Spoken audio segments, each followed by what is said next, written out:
Filarmoniyanın keçirdiği yeni tədbirlərdən biri də tamaşaçılar qarşısında yaradıcılıq hesabatlarıdır.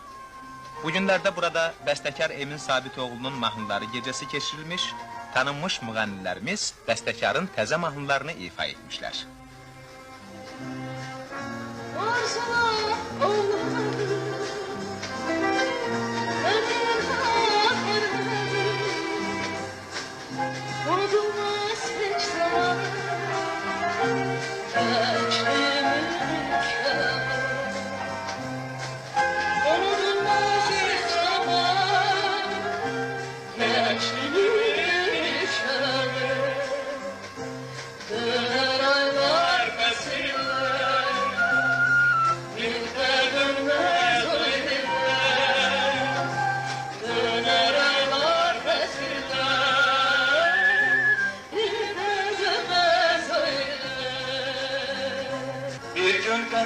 Açarız,